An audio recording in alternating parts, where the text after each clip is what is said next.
Vamos a iniciar esta clase conociendo qué son las relaciones volumétricas y gravimétricas en una muestra de suelo, cómo las definimos, cómo calculamos, cómo evaluamos sus valores y así tener una idea más acabada para luego saber cómo se comporta un suelo o en qué estado se encuentra.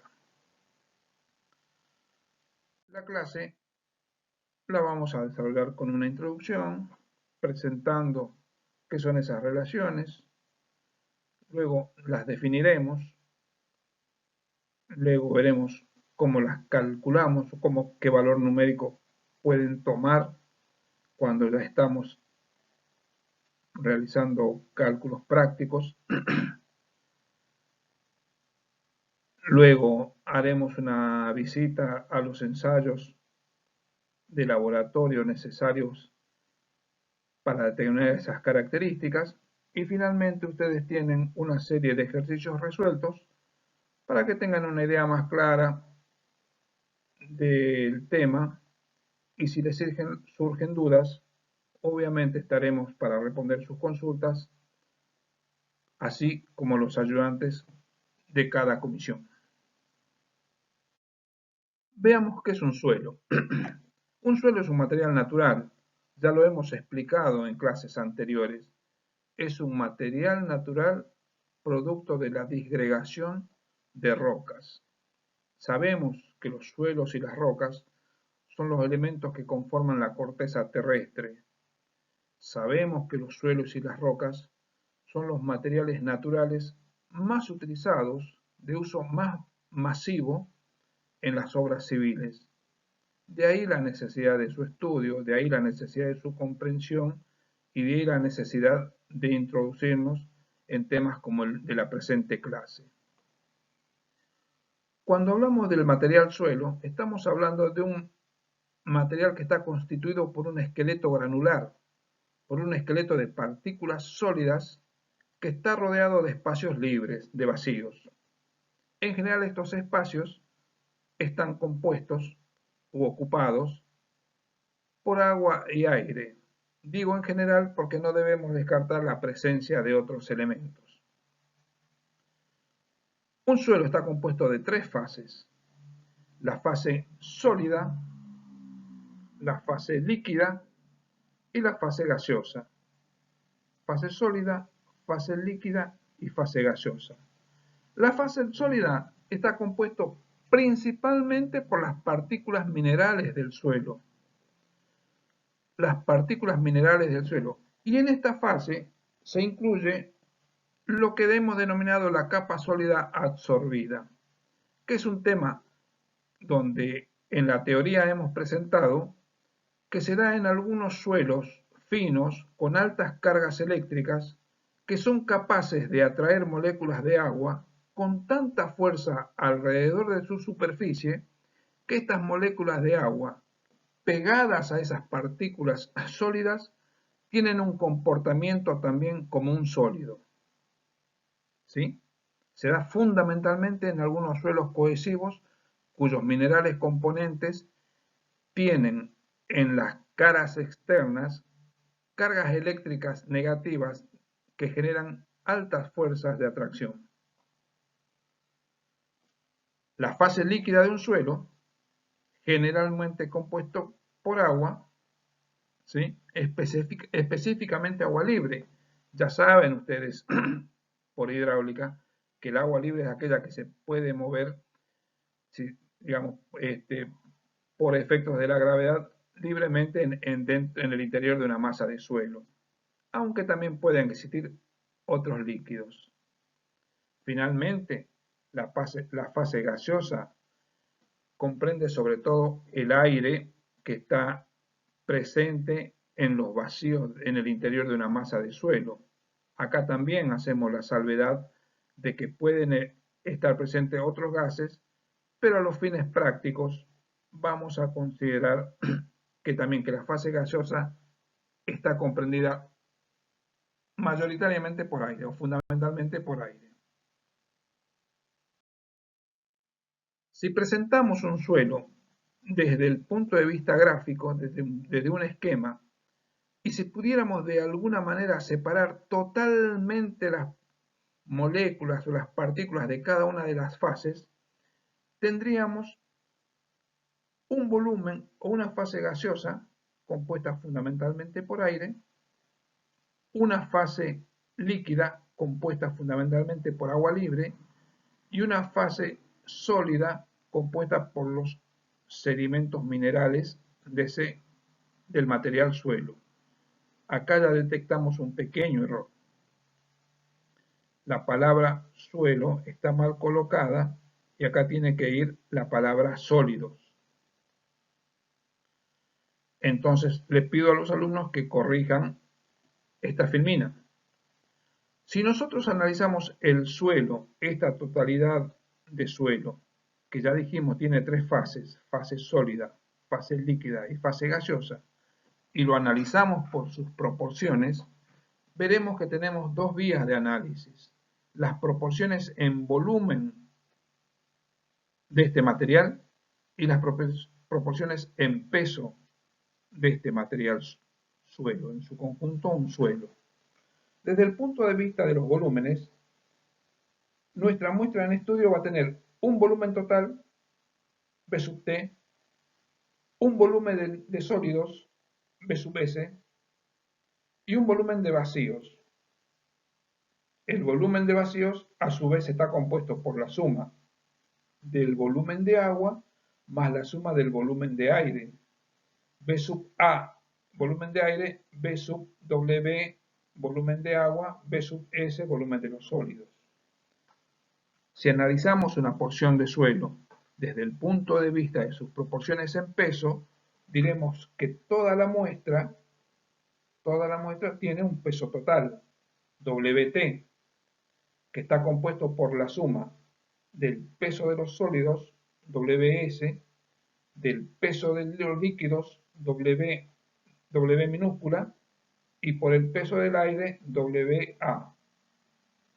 Conclusión, el material suelo que estamos estudiando lo podemos analizar por sus volúmenes y sus pesos, o por sus volúmenes parciales y sus pesos parciales.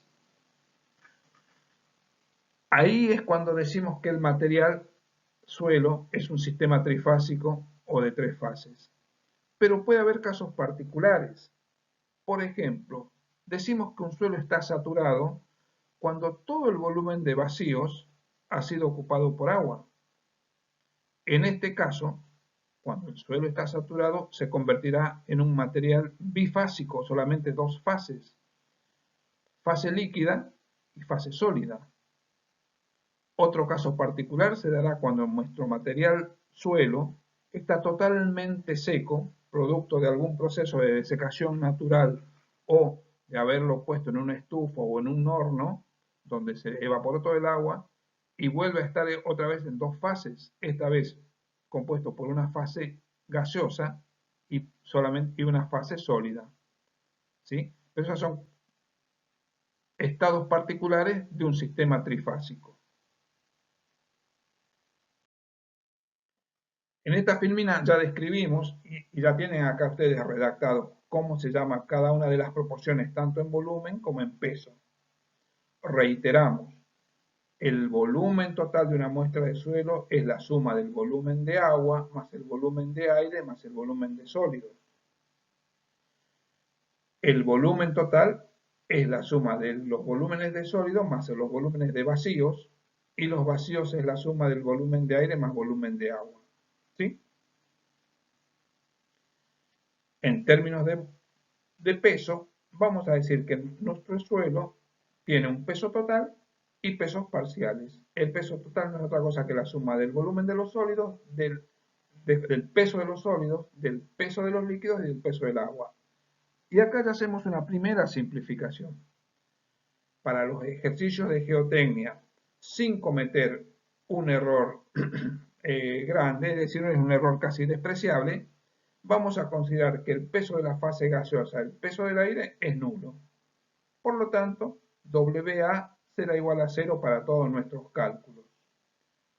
Reitero para nuestros alumnos que hagan la corrección en estas filminas, eliminando la palabra suelo y colocando la palabra sólido.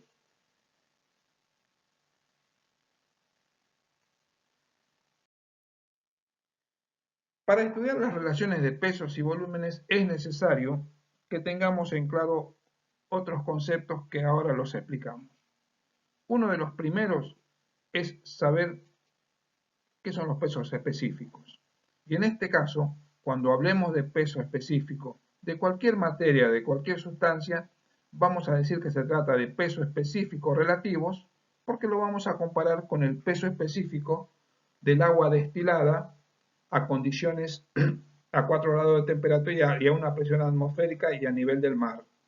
Por lo tanto, si en ese nivel, en condiciones teóricas, el peso específico del agua, cuya denominación es gamma cero, toma el valor numérico de 1 gramo sobre centímetro cúbico. En las condiciones reales de trabajo, el peso específico del agua ya no se llama gamma cero, se llama gamma W. Pero el valor numérico difiere muy poco del valor de gamma cero. Por lo tanto, para la práctica y en los ejercicios nuestros, cuando tengamos necesidad de calcular o de poner en juego el valor de gamma W, gamma del agua, también usaremos el valor numérico de 1 gramo sobre centímetro cúbico, igualándolo al valor teórico, ¿sí?, del peso específico en condiciones normales. Entonces dijimos, todos los materiales que usemos lo vamos a decir que tienen un peso específico relativo al del agua, porque lo estamos comparando con el peso específico del agua. Y lo vamos a denominar gamma S, peso específico de los sólidos, gamma S, también llamado peso volumétrico de los sólidos. Gamma S tiene una definición muy simple. Gamma S es igual al peso de los sólidos dividido el volumen de los sólidos. O sea, específicamente está definido para la parte sólida, para la fase sólida del material. ¿Y qué valor numérico toma gamma S? Gamma S toma valores numéricos bastante conocidos por ustedes después de la primera clase. Es el peso específico que tiene la corteza terrestre o la mayoría de los minerales o la mayoría que componen la corteza terrestre de nuestro planeta. Si los suelos y las rocas forman la corteza terrestre, los suelos y las rocas tienen un peso específico cercano a 2,7, a 2,75, ¿sí?, a 2,8. Por lo tanto, el valor de gamma S para los materiales en geotecnia lo vamos a tomar siempre alrededor, en las arenas a 2,7 y en las arcillas entre 2,5 y 2,9. Significará que para cada centímetro cúbico de una arena, sin incluir ni el agua ni el aire, específicamente estamos hablando de la parte sólida, tendrá un peso 2,7 mayor que el del agua y las arcillas un peso entre 2,5 y 2,9 mayor que el del agua, siempre hablando de un volumen de 1 centímetro cúbico. ¿Qué valores toma el peso específico para algunos suelos? En la tabla que les presentamos nos dice que si tenemos arena de cuarzo, 2,65 aproximadamente, los limos entre 2,67 y 2,73, en las arcillas la variación es mayor porque tiene diferentes tipos de minerales componentes y tiene diferentes arreglos en la estructura atómica de las arcillas, por lo tanto hay una variación mayor. El yeso tiene valores entre 2,60 y 2,75 y el loess aproximadamente entre 2,65 y 2,73. Valores muy prácticos para los trabajos y ejercicios prácticos que tengamos que hacer.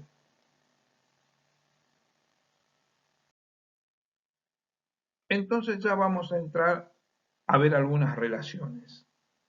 La primera relación que vamos a ver es lo que denominamos una densidad del suelo y la denotamos con la letra gamma. También a la densidad se puede llamar peso por unidad de volumen, ¿sí? O sea, densidad o peso por unidad de volumen es exactamente lo mismo. Si el material está húmedo, lo denotaremos como gamma H, densidad húmeda. Y el cálculo de la densidad húmeda será igual al peso total de la muestra dividido el volumen total. Como el peso total de la muestra es igual al peso del agua más el peso de los sólidos, peso de los sólidos más peso del agua, porque el aire no tiene peso, y en el denominador tendremos el volumen total de la muestra, que no es otra cosa que el volumen de los sólidos más el volumen de los vacíos. Expresión de la densidad húmeda de un suelo, gamma H, o peso por unidad de volumen húmedo. ¿Sí? Si el suelo dice acá en el segundo punto, si la humedad que tiene el suelo, esta W minúscula significa humedad del suelo, si esa humedad es igual a la humedad de saturación, significará que el suelo está saturado y no existe nada de aire y toda la fase de vacíos, todo el volumen de vacíos está ocupado por agua. El volumen de aire es cero y todo el volumen de vacío está ocupado por agua. En esas condiciones, el suelo se encuentra saturado. Y la nomenclatura y cómo denominamos esa densidad, gamma sat, o peso por unidad de volumen saturado. La definición inicial básica es el peso total de la muestra dividido el volumen total. Y en este caso, fíjense que el peso total de la muestra será el peso del agua más el peso de los sólidos, y el volumen total será el volumen de los sólidos más el volumen de vacíos. Desde el punto de vista de la expresión matemática, la densidad húmeda y la densidad saturada tienen una igual conformación, pero sus valores no son los mismos, porque cuando está húmedo, el peso del agua es menor que cuando está saturado. Por lo tanto, los valores numéricos de una densidad húmeda es menor que el valor numérico de una densidad saturada. Ahora, cuando la humedad del suelo, cuando el peso del agua, mejor dicho, W del agua, es igual a cero, estamos diciendo que nuestro material suelo está en estado seco. Este sistema trifásico pasa a ser de dos fases y solamente tiene sólidos y aire. Acá corregimos esto. Decimos que tiene solamente sólidos y aire. Y tendremos la densidad seca, o gamma D, la D viene por la palabra dry en inglés, ¿sí? Y será igual al peso total sobre el volumen total. Pero el peso total solamente tiene peso la parte sólida. Y el volumen total sigue siendo la fase sólida, el volumen sólido más el volumen de los vacíos. ¿Sí? Por lo tanto, con la simple definición de densidad ya tenemos tres estados posibles de un suelo. El estado húmedo, donde tenemos la densidad húmeda, un estado saturado, donde tenemos una densidad saturada, y un estado seco, donde tenemos una densidad seca. Con ello generamos una primera pequeña línea comparativa para saber que numéricamente la densidad saturada es mayor que la densidad húmeda y la densidad húmeda tiene un valor mayor que la densidad seca. Si nosotros quisiéramos quisiéramos tener esta línea comparativa un poquito más alargada, tendríamos a la derecha el peso específico de los materiales, el gamma S, que siempre va a ser mayor que el gamma SAT, y a la izquierda tendremos el gamma del agua, que siempre, en general, no siempre, es menor que el gamma D. ¿Sí? Ya tendremos 5 valores comparativos numéricamente diferentes de los distintos tipos del material.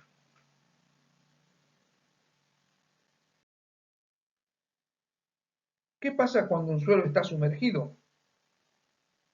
En la filmina anterior habíamos visto que podía estar húmedo, que podía estar saturado o que podía estar seco. Ahora tenemos el caso de un suelo que está sumergido. Para los alumnos que ya cursaron hidráulica, esta definición es fácil. Es toda aquella porción de suelo que está por debajo del nivel freático. Está por debajo del nivel freático. O sea, ese material se encuentra sumergido y saturado. Ya sabemos que cualquier elemento que se encuentre sumergido recibe el efecto del empuje que nos da la ley de Arquímedes. Todo cuerpo sumergido en un fluido recibe un empuje, ¿sí?, cuyo valor es igual al volumen desalojado por la densidad del fluido en donde está alojado ese volumen. Si nosotros presentamos entonces ahora una nueva tipo de densidad, gamma prima, que es la densidad de los suelos sumergidos, podremos llegar a esta definición, que es el peso del material sumergido, el peso en el aire menos el empuje que recibe, dividido el volumen total. Si a esta expresión le sumamos y restamos volumen del agua por gamma del agua y después acomodamos los términos, llegaremos, después de ese acomodamiento, a esta situación, que la densidad de un suelo sumergido es igual a la densidad saturada menos la densidad del agua. Gamma prima o gamma de los suelos saturados es igual, o gamma de los suelos sumergidos es igual a gamma saturado menos gamma del agua. Gamma del agua, en general ya dijimos que vamos a tomar el valor de 1. Y gamma saturado ya aprendimos a calcularlo en la filmina pasada. Ya tenemos 4 estados posibles de nuestro material suelo. ¿Sí? Presentemos ahora dos relaciones que tienen bastante valor en el cálculo, digamos, de los porcentajes de las componentes del material suelo.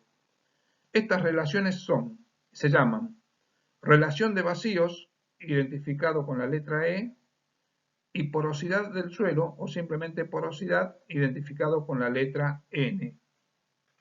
¿Cómo se define la relación de vacíos? Como el volumen de vacíos respecto al volumen de los sólidos. El volumen de vacíos respecto al volumen de los sólidos. Tachamos nuevamente esto y espero que ustedes corrijan en sus carpetas. ¿Y cómo definimos a la porosidad de un suelo? Como el volumen de vacíos respecto al volumen total. N es el volumen de vacíos respecto al volumen total. ¿Sí? E y N, ¿sí?, pueden hallarse, están de alguna manera emparentados de la siguiente manera. Utilicemos la definición de E. Volumen de vacíos sobre volumen de los sólidos. Pero en vez de poner volumen de los sólidos, pongamos acá volumen total menos volumen de los vacíos, que es lo mismo. Y si ahora a numerador y denominador lo dividimos por el volumen total, veremos que en el numerador nos queda la definición de N, de la porosidad, y en el denominador también nos queda un 1 menos B sub B sobre B sub T, que es la porosidad. O sea que a la relación de vacíos la podemos calcular también como N dividido 1 menos N, y si despejamos de una manera diferente, la porosidad la podemos calcular como E dividido 1 más E. Esta es la relación recíproca que existen entre estas dos relaciones, y estas son las definiciones volumétricas que tienen, porque son relaciones de volúmenes. Volumen sobre volumen, volumen sobre volumen. Relación de vacíos y porosidad.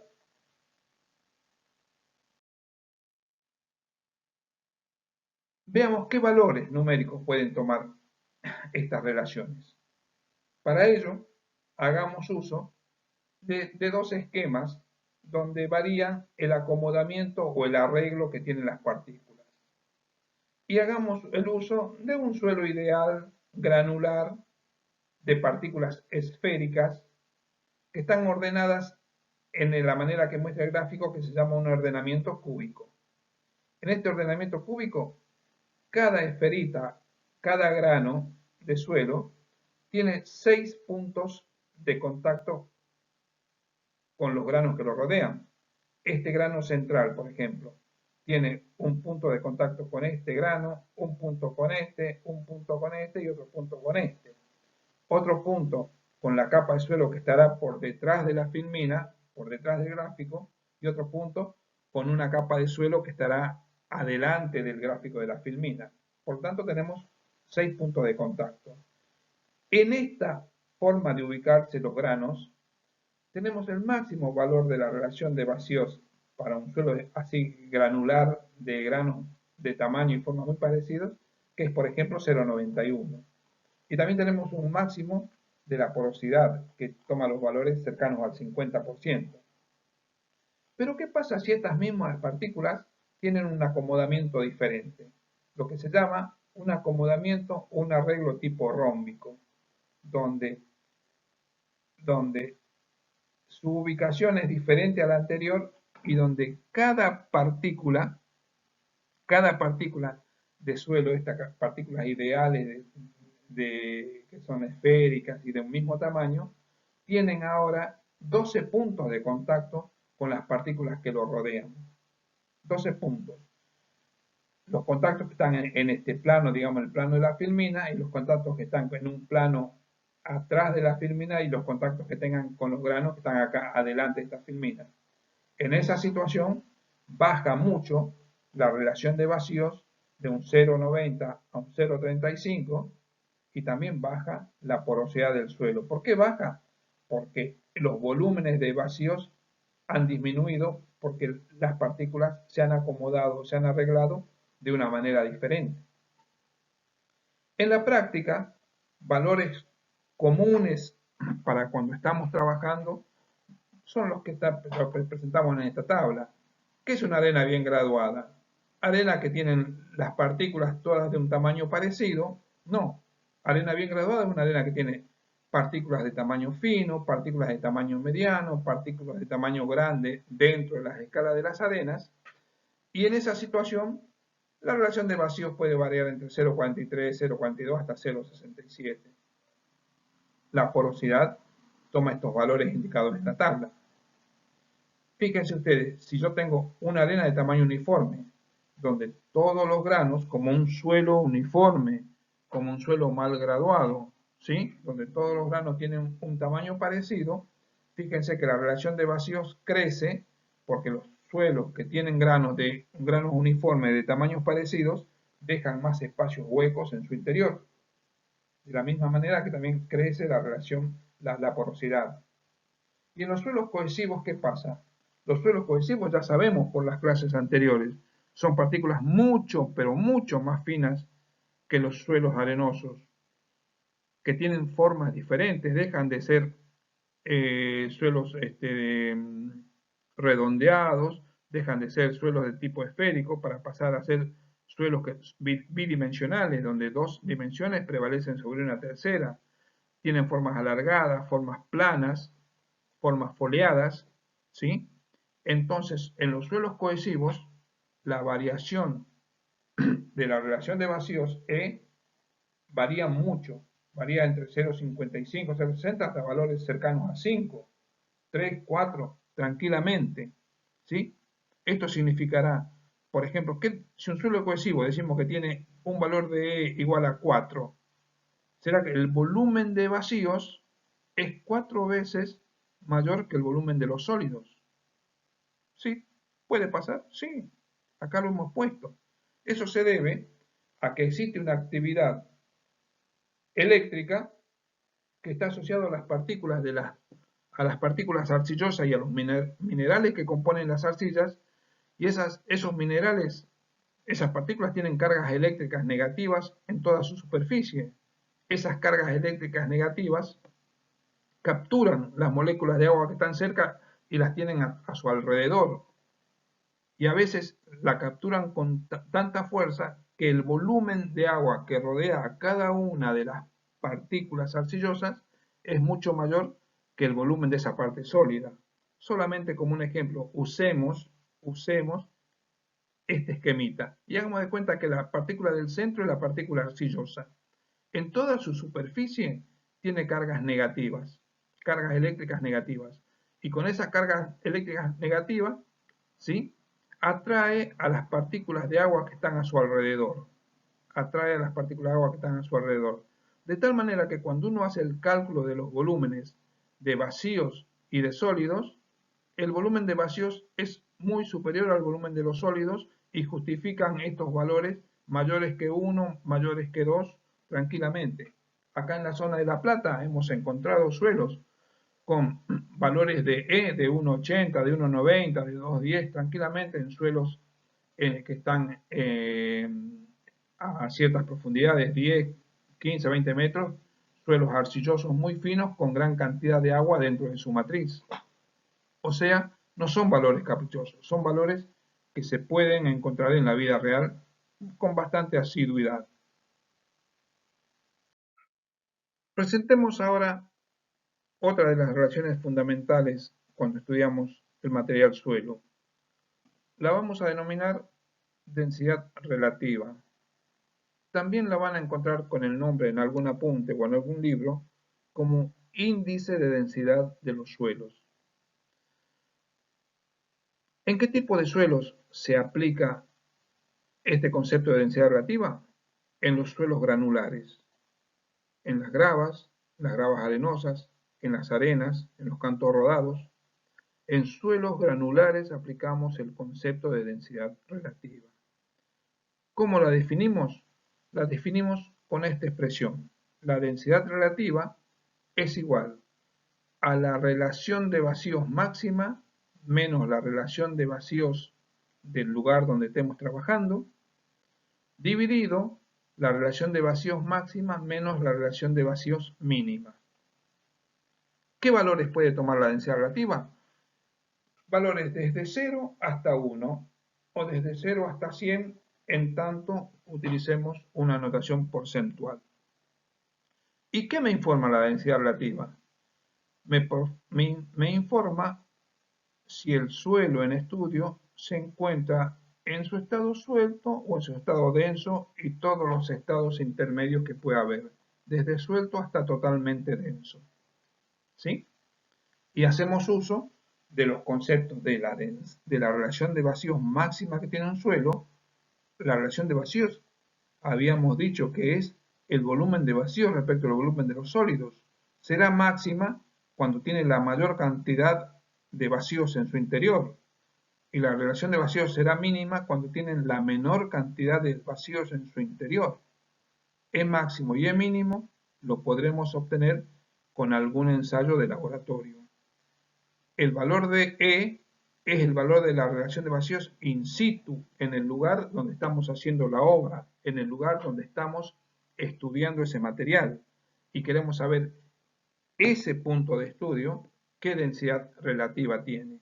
¿Sí? ¿Qué densidad tiene ese depósito de suelo? ¿Qué densidad tiene ese terraplén?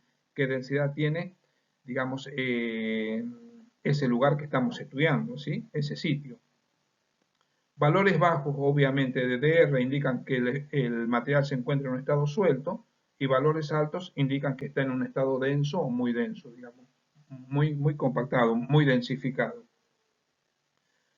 Otra manera de estudiar la densidad relativa, que no sea utilizando el concepto de relación de vacíos a través del parámetro E, es utilizando los pesos por unidad de volumen del material en estado seco. Peso por unidad de volumen en estado seco, que es la notación peso por unidad de volumen seco. ¿Sí? El peso por unidad de volumen seco es exactamente lo mismo que la densidad gamma D, ¿sí? Para que lo tengan en recuerdo. Entonces, cuando tenemos los pesos por unidad de volumen en estado seco o gamma D, tendremos un estado gamma D máximo, un estado gamma D mínimo y tendremos un estado gamma D que es la densidad del suelo de estudio en el punto de estudio. ¿sí? Entonces podremos calcular la densidad relativa ahora con esta expresión. La densidad relativa igual a gamma D menos gamma D mínimo, dividido gamma D máximo menos gamma D mínimo, multiplicado todo por gamma D máximo sobre gamma D. O sea, dos maneras de calcular la densidad relativa, utilizando las relaciones de vacío o utilizando los pesos por unidad de volumen o densidades. Otras relaciones fundamentales. Bueno, otras relaciones fundamentales tenemos la primera, que todo el mundo tendría que tener bien claro, es la humedad, contenido de agua en una muestra de suelo o la humedad del mismo. La definimos como peso del agua sobre peso de los sólidos. O sea, es una relación netamente gravimétrica de pesos. Peso del agua dividido peso de los sólidos por 100. La tentación nuestra es decir que la humedad varía desde 0 a 100, pero ya dijimos muchas veces el peso del agua que rodea a los sólidos es mayor dentro de una muestra que el peso de los sólidos. Por lo tanto, no es difícil encontrar en algunas zonas suelos que tengan humedades mayor al 100%, 110, 120, 140%. No es para asustarse si alguien le da ese valor cuando está haciendo un cálculo, porque hay suelos finos, arcillosos, saturados, que pueden tener esos valores. Acá en la zona, también cercana al Río de la Plata, en el Río de la Plata, la zona de Quilmes, Avellaneda, hay muchos lugares a algunas profundidades cercanas a la superficie, 2, 3 metros de la superficie, 8 metros de la superficie, donde encontramos capas de suelos muy finos y muy húmedos.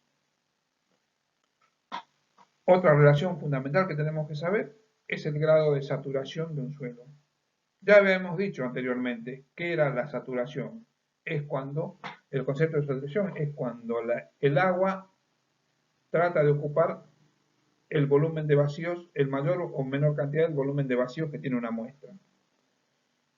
Y se define como, este caso es una relación netamente volumétrica, el volumen del agua respecto al volumen de vacíos. ¿Y qué valores puede tomar? Acá sí puede tomar desde 0 hasta 100, porque si no hay nada de agua, el volumen de agua será 0, el volumen de vacíos tendrá determinado valor, con lo cual el valor del grado de saturación será 0.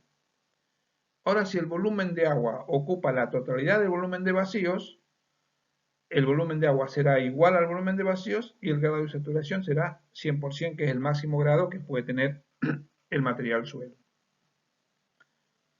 Aparte presentamos también el grado de aireación, o sea, el contenido de aire que está presente en una masa de suelo. Y lo definimos como el volumen de aire respecto del volumen de vacíos y lo multiplicamos por 100.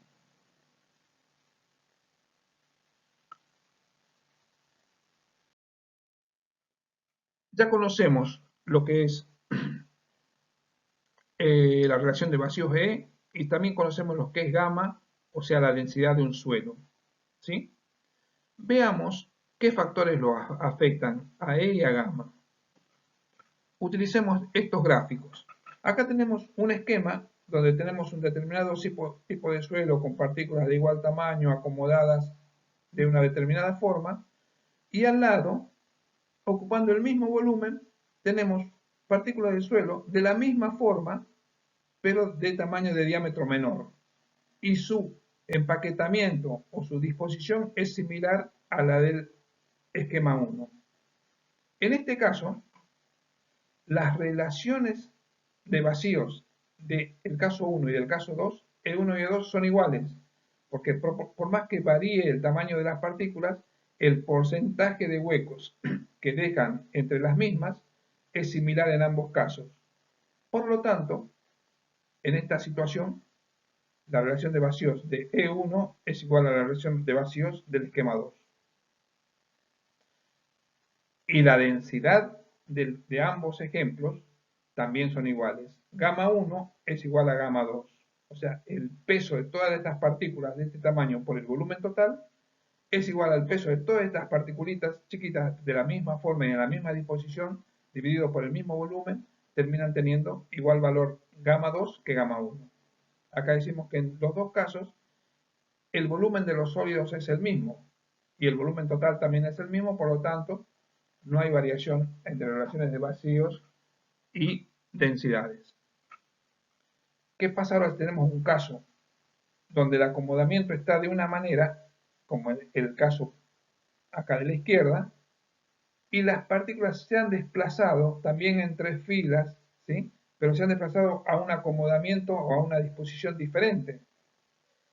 En el primer caso, vamos a tener muchos más huecos en el interior de todo este volumen que en el segundo caso, donde las partículas se han acercado y dejan menor hueco en su interior. Por lo tanto, la relación de vacíos en el esquema 1 es mayor a la relación de vacíos en el esquema 2.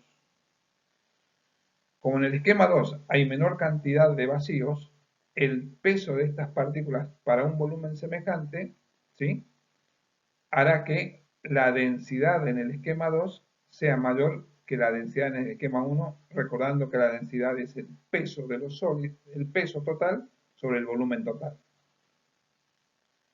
Ahora, en esta tercera tabla comparativa tenemos en la misma disposición en el primer esquema, ¿sí? Partículas de tamaño similar, un acomodamiento de que deja la menor cantidad de huecos posibles, pero en el segundo esquema tenemos esa misma disposición, pero con la presencia de pequeñas partículas, ¿sí?, ocupando parte del vacío que hay entre las partículas de mayor tamaño. Acá la conclusión ya es fácil. La relación de vacíos acá, al tener mayor cantidad de volumen de vacíos, es mayor a la relación de vacíos del caso 2. En tanto acá la presencia de estos granos finos ocupando volúmenes que están entre los granos más gruesos hacen que para un mismo volumen tengamos más peso que para el caso anterior. Y entonces se da como consecuencia que la densidad del caso 2 es mayor a la densidad del caso 1. Pues el volumen total se mantiene constante y en el segundo caso el volumen de vacíos es menor.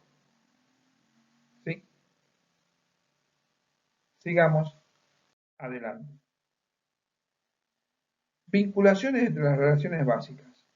Una vinculación rápida que tenemos que ir aprendiendo casi de memoria es, tenemos acá el peso de los sólidos o peso seco de una muestra de suelo y acá tenemos el peso total o peso húmedo.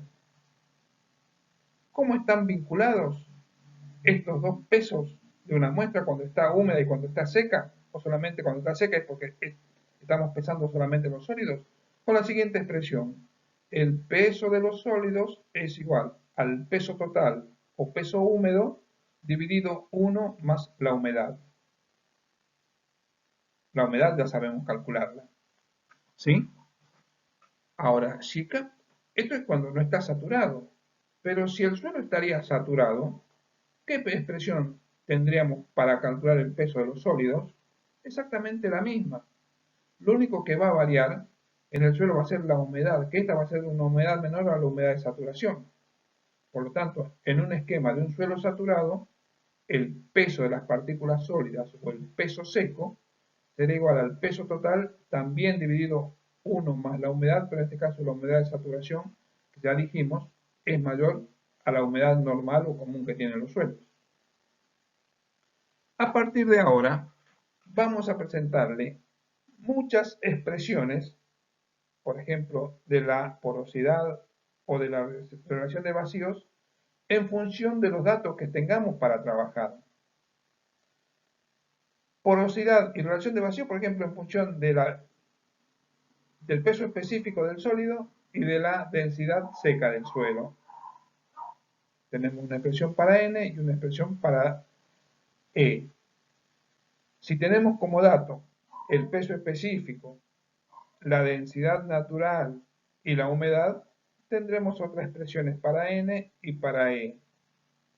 O sea, que ustedes van a encontrar en los apuntes y en los libros y en estas mismas filminas una serie de expresiones de las relaciones que nosotros queremos calcular en función de los datos que tengamos.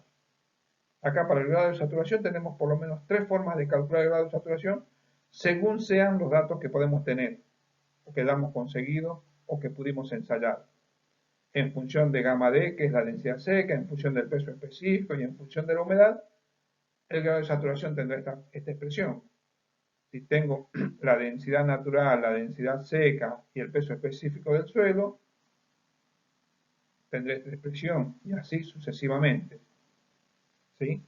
Siempre van a tener la posibilidad de calcular determinado valor de alguna relación o de algún parámetro cuando tenemos los datos que me permiten utilizar alguna configuración de este tipo.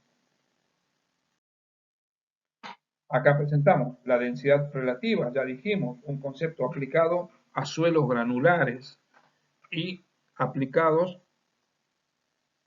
a suelos cuando están en una situación de estado seco. ¿Sí? Lo podemos calcular utilizando las densidades, densidad seca, la máxima, la mínima y la de campo, o las relaciones de vacío, las relaciones máximas, mínimas y la relación de vacío que tenga el material en el lugar de estudio. Reitero, van a tener ustedes una serie de expresiones que les va a permitir solucionar sus problemas en cuanto sepan cuáles son los datos que poseen.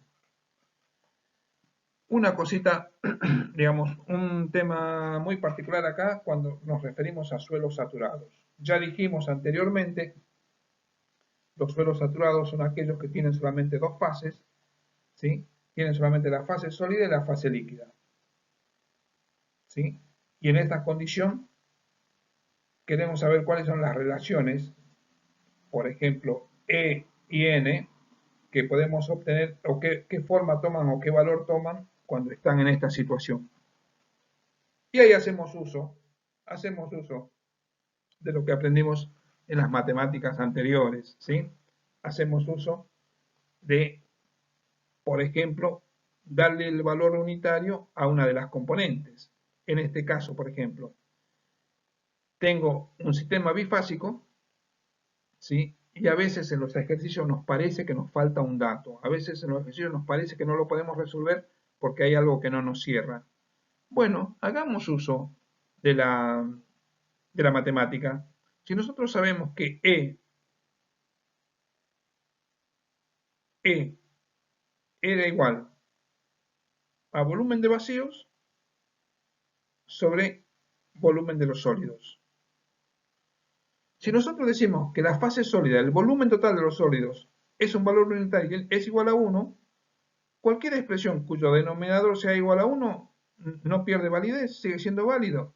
Entonces va a quedar que el volumen de vacíos es numéricamente igual a la relación de vacíos. Y si sabíamos que el volumen total es igual al volumen de los sólidos más el volumen de vacíos, nos va a quedar que el volumen total va a ser 1 más E, porque el volumen de sólido habíamos dicho que tenía un valor 1, y el volumen de vacíos toma el valor numérico de E, y el volumen total es igual a 1 más E. De la misma manera, en este caso, si recordamos la definición de N, que es igual al volumen de vacíos dividido el volumen total,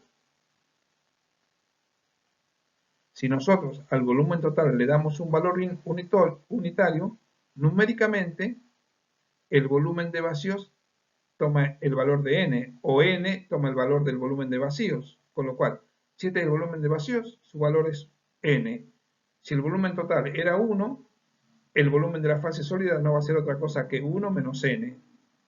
El mismo análisis le pido que hagan ustedes para analizar los pesos, para cuando tengamos que resolver problemas que nos parece que nos falta algún dato cuando el suelo está saturado, los podemos resolver con esta ayuda de las matemáticas. ¿Sí?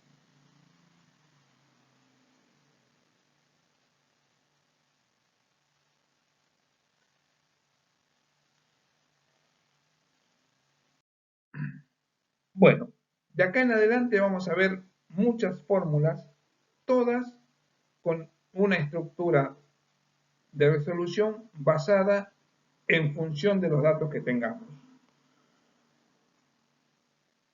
Si yo quiero conocer la relación de vacíos o la porosidad y según los datos que tenga, yo voy a tener ya expresiones preparadas para resolver ese problema. ¿Haciendo uso de qué? Haciendo uso de lo que acabamos de ver, dándole valores unitarios a determinada proporción de nuestro suelo para que de esa manera tengamos alguna, digamos, eh, coincidencia numérica y de esa manera podamos llegar a tener las expresiones que las tenemos recuadradas. Siempre vamos a poder calcular nuestras variables incógnitas con los datos que tengamos haciendo un pequeño juego matemático y una gimnasia con la utilización de las definiciones que ya dimos anteriormente. Acá presentamos otra vez distintas maneras de calcular la relación de vacíos E según los datos que tengamos y distintas expresiones que me pueden calcular el valor de n o porosidad en función de los datos que tengamos, siempre para suelos saturados. Obviamente que esto no es obligatorio que lo sepan de memoria, pero haciendo una gimnasia matemática y de sustitución van a llegar a estas expresiones. Para suelos saturados, cuando queremos calcular el peso específico de la parte sólida, el peso específico depende de qué datos tengamos, vamos a tener, ya les digo, expresiones ya preestablecidas que nos permiten facilitar ese cálculo. ¿Sí? No nos asustemos de estas expresiones, pero ya les digo, si ustedes se ponen a practicar y empiezan a aplicar las definiciones, van a llegar tranquilamente que teniendo esos datos pueden calcular, ¿sí?, la variable cuyo dato quieren saber, cuyo valor quieren saber. Para el peso por unidad de volumen seco, que ya dijimos y lo recuerdo, es lo mismo que gamma D y es lo mismo que densidad seca. No puedo escribir más prolijo. ¿Sí? De densidad seca es lo mismo que gamma D y es exactamente lo mismo que peso por unidad de volumen seco. Cualquiera de las tres expresiones es lo mismo. Lo denotamos comúnmente como gamma D, pero si ustedes ven anotado peso por unidad de volumen seco o densidad seca, es exactamente lo mismo, ¿sí? Así que no se confundan cuando están realizando algún cálculo, algún ejercicio.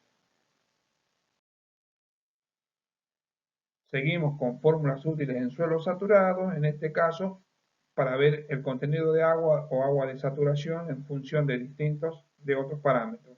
Gamma S, gamma D, gamma S, gamma saturado, gamma D, gamma saturado. Siempre vamos a poder calcular las expresiones que necesitamos saber. En suelos sumergidos, que el concepto es diferente de suelo saturado. Suelo sumergido, ya dijimos, es aquel suelo que se encuentra por debajo del nivel freático, por debajo de la napa freática. Tienen una condición, ¿sí?, particular, porque la denotación gamma prima, ya decimos, la calculamos por la expresión más básica, que es gamma sat menos gamma del agua. Pero si tenemos de datos, por ejemplo, el peso específico y la densidad seca, utilizaremos esta expresión, y si tenemos como dato el peso específico y la humedad de saturación, también podremos calcular cuál es el peso por unidad de volumen de un suelo sumergido.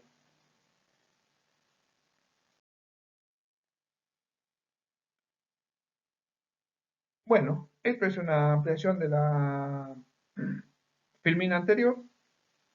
Depende qué datos tenemos y depende qué expresión podremos utilizar. Ya cuando estén en la vida práctica van a ver que muchas veces esto les resulta cómodo para no andar buscando otras soluciones más complejas.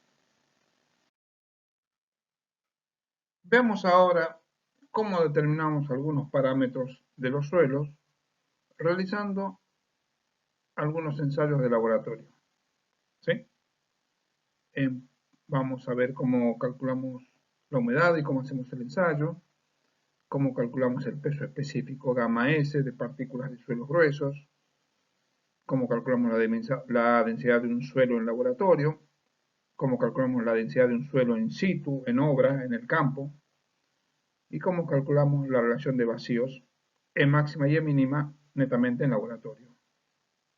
La explicación en esta clase no va a ser tan extendida porque ya les dije, ya les pedí y ya les avisé que hagan uso del apunte que se llama propiedades índices de los suelos, en el cual están todos los ensayos, o sí, casi todos los ensayos que vamos a necesitar durante la cursada, están bien explicados, están en un lenguaje coloquial bastante amigable, tienen fotos, tienen esquemas, tienen gráficos de cómo los hacemos en laboratorio, ¿sí?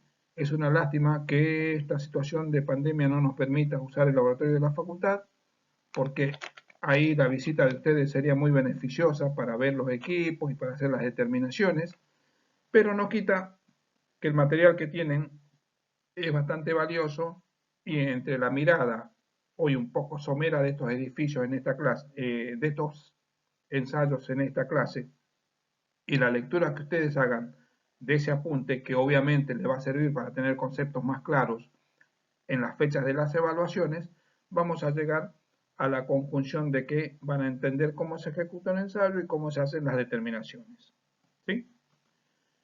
Por lo tanto, no es una invitación solamente a que lean ese apunte, propiedades índice de los suelos, me parece que es una edición del 2014 que hicimos con el ingeniero Matías del Santo, sino que creo que es para su propia formación y sus propios provechos de ustedes, que es una obligación que tengan ese apunte a mano. Sigamos. Cálculo de la humedad de un suelo. Por definición, acá ya encontramos de nuevo un error. Esto no corresponde y lo que corresponde es decir peso del agua. ¿Sí? La humedad de un suelo, dice, representa en forma porcentual la cantidad de agua que tiene una masa de suelos comparada con el peso seco de la misma. O sea, la cantidad de agua medida en peso, peso del agua, dividido el peso de los sólidos, por 100. Ya dijimos que el valor numérico puede variar desde 0 a mucho más de 100. 110, 120, 140 son humedades que no se pueden ustedes asustar si alguna vez en un determinado material, en algún determinado cálculo, tienen ese valor. ¿En qué consiste este ensayo? Tenemos una porción de muestra de suelo húmedo, lo colocamos en un recipiente que va a tener un peso conocido. Recipiente y muestra lo llevamos a la balanza y registramos el peso. Peso del recipiente o peso del pesafiltro, que así se llaman estos recipientes de aluminio que tenemos en laboratorio, más peso de la muestra húmeda. Recipiente y muestra la llevamos luego a una estufa o a un horno de temperaturas controladas entre 105 y 108 grados centígrados y lo dejamos un tiempo para que se sequen, para que el agua se evapore.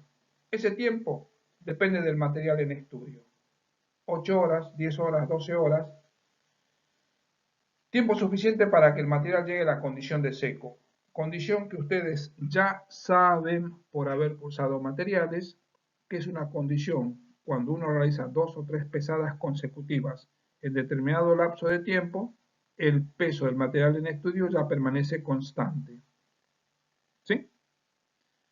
Entonces, llevado el material húmedo a estufa y evaporado en la estufa y después de un cierto tiempo, sacamos ese pesafiltro, ese recipiente o esa bandejita con el suelo, lo llevamos a la balanza y volvemos a pesar. Ahora, ¿qué tendremos? Peso del pesafiltro más peso del suelo seco. Si le descontamos el peso del pesafiltro, tendremos el peso del suelo seco. ¿Sí? WS. Y si hacemos la diferencia entre el peso del suelo húmedo y el peso del suelo seco, no tendremos otra cosa que el peso del agua. W. minúscula. Hacemos esta relación numérica, lo multiplicamos por 100 y habremos obtenido la humedad. La humedad no solo puede calcularse utilizando una estufa, puede calcularse utilizando varios métodos, pero por lo menos este es el más clásico. Si estaríamos en laboratorio, les mostraríamos por lo menos 2 o 3 métodos diferentes de obtener la humedad de un suelo, pero el cálculo siempre es el mismo. La humedad de un suelo, denotado por la letra W minúscula, ¿sí? Algunos autores ponen la letra H mayúscula, pero en general se utiliza la letra W minúscula, es igual al peso del agua dividido el peso de los sólidos por 100. Por favor, corrijan esta filmina en sus carpetas. Acá les mostramos una fotografía donde tenemos 3 muestras diferentes de suelo en estado húmedo, las mismas muestras de suelo en estado seco. ¿Cuál es el cambio fundamental? Primero que algunas muestras se contraen. Tienen un determinado volumen cuando están húmedas, se evaporó el suelo y se contraen, se hacen más chiquitas. Segundo, que cambian su coloración. La presencia de agua hace que cuando están húmedas tengan coloraciones, tonalidades más oscuras, y cuando están secas, esas tonalidades, ese color, viran a colores, digamos, más grisáceos, que denotan la ausencia de agua, ¿sí? Veamos un segundo ensayo. Determinación del peso específico de las partículas de un suelo. En este caso, de un suelo grueso, gravas y cantos rodados. Peso específico de las partículas gruesas de un sólido, de las partículas de un sólido, no es otra cosa que el gamma S. Para el gamma S necesitamos solamente 2 datos. Peso de los sólidos, o peso de la muestra seca, dividido el volumen de los sólidos. Ya tenemos acá el WS, o sea que toda esta parte del denominador lo constituye el volumen del sólido. ¿Cómo se realiza por desplazamiento? Es un método que ustedes también, tengo entendido que ya vieron en materiales. Utilizamos un recipiente cilíndrico que tiene un tubo superior de desborde por donde va a salir el agua que le echemos a ese recipiente. Ese tubo de desborde tiene un tapón, o tiene una llave de paso. Si nosotros llenamos ese recipiente, lo llenamos y después abrimos la llave de paso, el agua va a bajar ese recipiente hasta la altura de donde está ese tubito o esa llave de paso y va a quedar estacionada en ese nivel. Habremos creado un nivel de comparación dentro de un recipiente cilíndrico. En la próxima filmina vamos a ver la foto. El material a estudiar, ¿en qué condiciones tiene que estar? El material a estudiar tiene que estar en condiciones limpias, o sea, en material lavado, y lo tenemos que dejar un día en agua, de manera tal que quede saturado y logre desalojar todas las burbujas de aire que hay en el interior de cada partícula, en esas pequeñas fisuras, en esas pequeñas oquedades que tienen las piedras o los cantos rodados o las gravas. Esas pequeñas ranuras tendrán que quedar llenas de agua, ¿sí? Cuando están saturadas, después de 24 horas, las sacamos, las retiramos de donde las pusimos a saturar, las secamos en la superficie y tenemos un material que ustedes ya conocen el concepto de material saturado a superficie seca. Ya todo el mundo sabe de qué se trata. Y lo pesamos, con lo cual tenemos un peso del material saturado a superficie seca. Luego, esa muestra de suelos que estamos estudiando, lo colocamos en el recipiente que está con agua hasta determinado nivel. La presencia de este material hace que ese nivel de agua suba, porque hemos incorporado un determinado volumen. Entonces, el agua sube. Si nosotros quitamos el tapón de ese recipiente o abrimos la llave de paso o lo que tengamos a más, lo que tengamos como elemento que controla el paso del agua, y recogemos lo que se desborda, lo que sale por el tubito en una probeta graduada, obtendremos lo que se llama el volumen de agua desplazada. El volumen de agua desplazada, BW. Pero este volumen también está incluyendo a los pequeños volúmenes de agua que se metieron dentro de las partículas de suelo, las que llenaron esas pequeñas fisuras, esas oquedades. O sea que ese volumen desplazado, lo tendremos que corregir por ese pequeño volumen de agua que entró dentro de los poros, digamos, de las gravas o de los cantos rodados. Haciendo esa corrección, tendremos exactamente el peso de los suelos, porque después lo sacamos y lo mandamos a estufa y tenemos el peso seco, tal como dice acá. Finalmente se retira la muestra y se seca en horno para determinar el peso seco. Y la parte inferior constituye lo que se llama el volumen de los sólidos, porque es exactamente el volumen desplazado corregido con el pequeño volumen de agua que se ha ido introduciendo en las pequeñas oquedades o fisuras del material analizado. Acá ya decimos WS, peso de la muestra seca, W saturado, peso de las muestras saturadas a superficie seca, volumen BW, volumen del agua desplazada, y este paréntesis, la corrección por el volumen introducido en cada piedrita, y gamma W, gamma del agua. Si vamos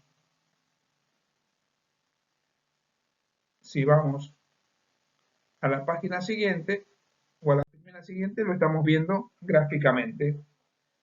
Dijimos que tenemos un recipiente cilíndrico con agua, lleno de agua. Si abrimos la llave, el agua baja por el nivel y queda estacionada en una altura coincidente con el desborde. Cerramos la llave de paso.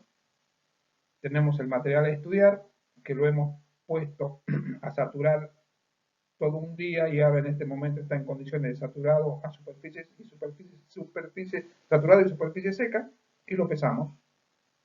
Luego de pesado lo introducimos en el recipiente.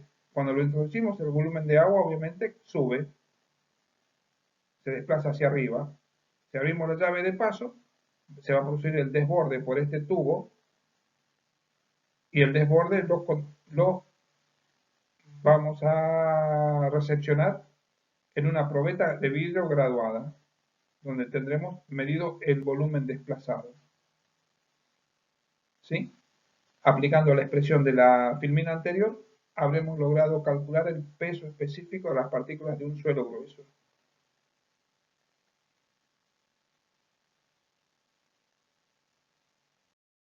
¿Qué pasa cuando el suelo es un suelo grueso, es un material granular, pero de menor tamaño? En este caso, una arena.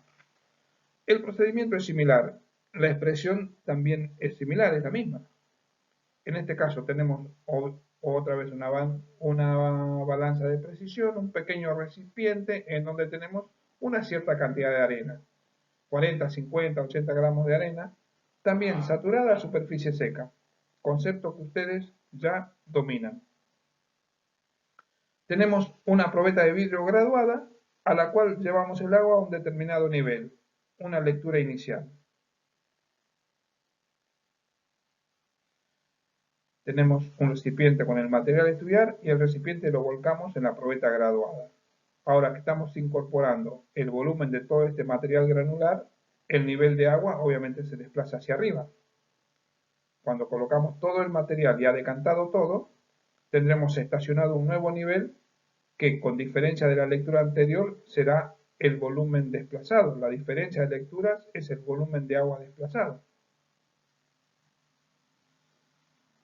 Como el material lo habíamos colocado saturado a superficie seca, cuando secamos la muestra y la llevamos a horno, tenemos el material del peso sólido de la muestra, que restado al peso saturado nos da la cantidad de agua, del pequeño volumen de agua que se ha ido introduciendo en las pequeñas ranuras del material ensayado. Hacemos la corrección y otra vez obtenemos el peso específico de la partícula de un suelo granular, esta vez de tipo arenoso, con la misma expresión de las filminas anteriores.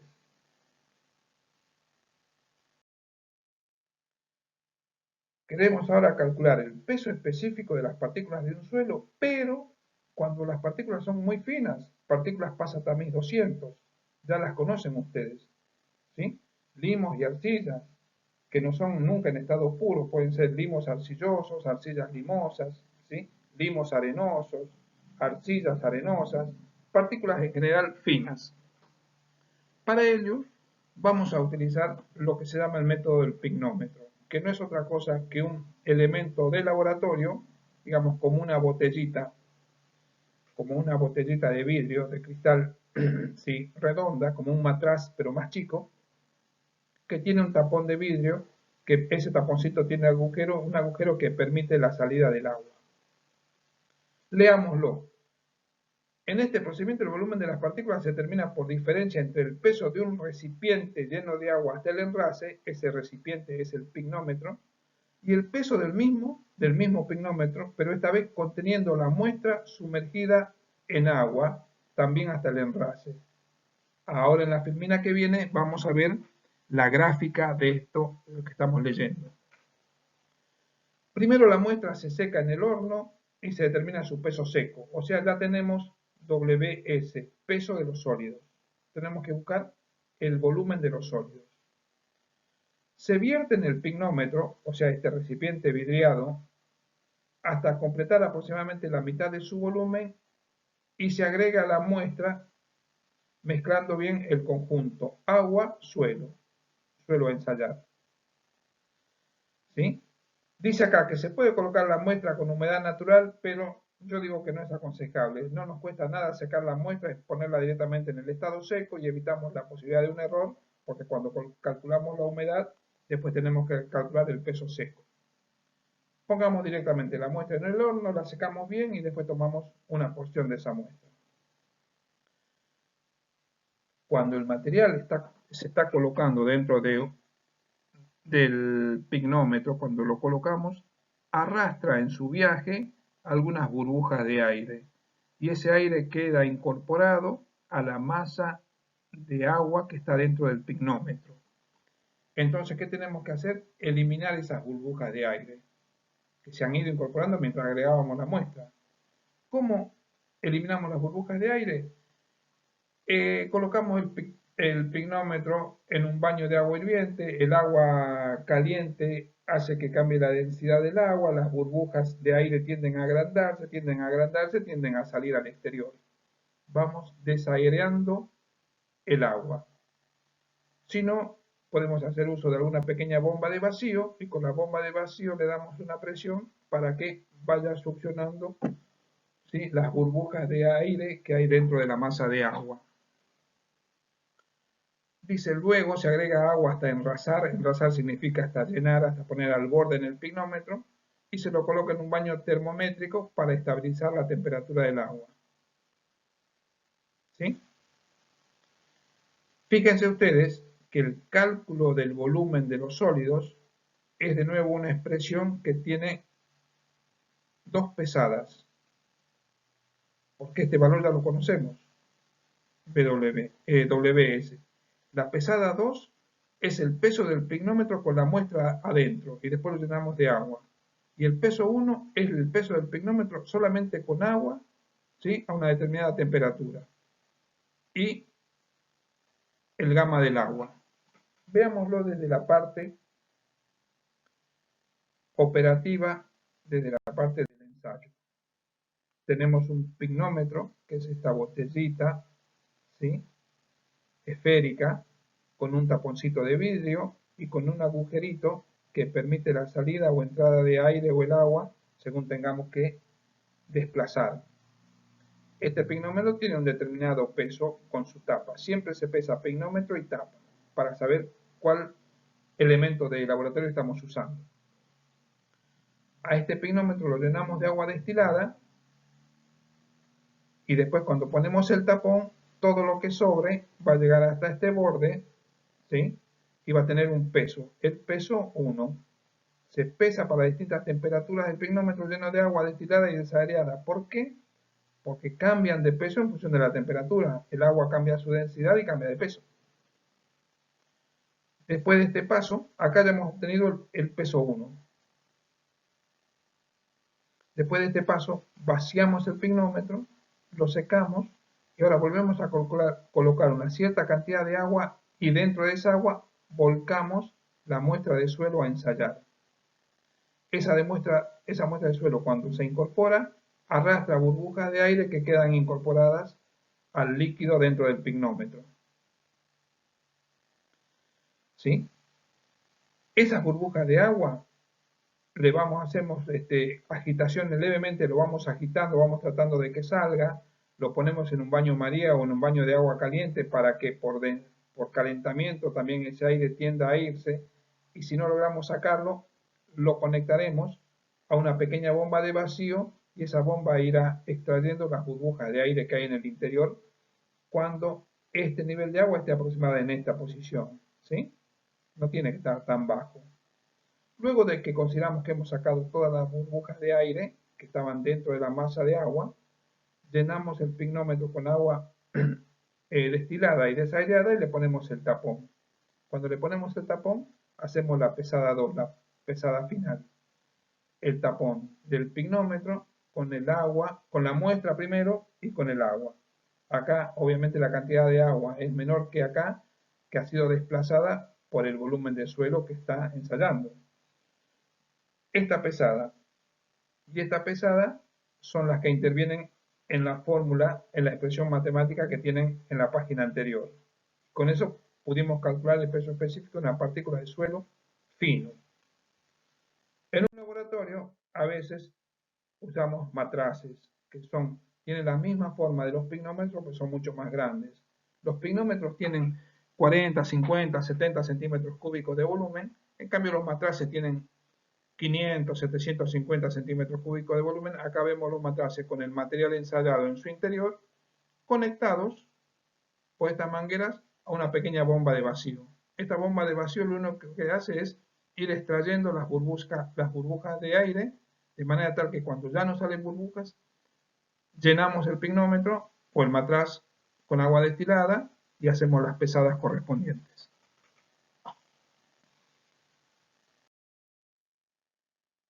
Ya vimos en las filminas anteriores la determinación del peso específico gamma S de distintos tipos de partículas de distinto tamaño.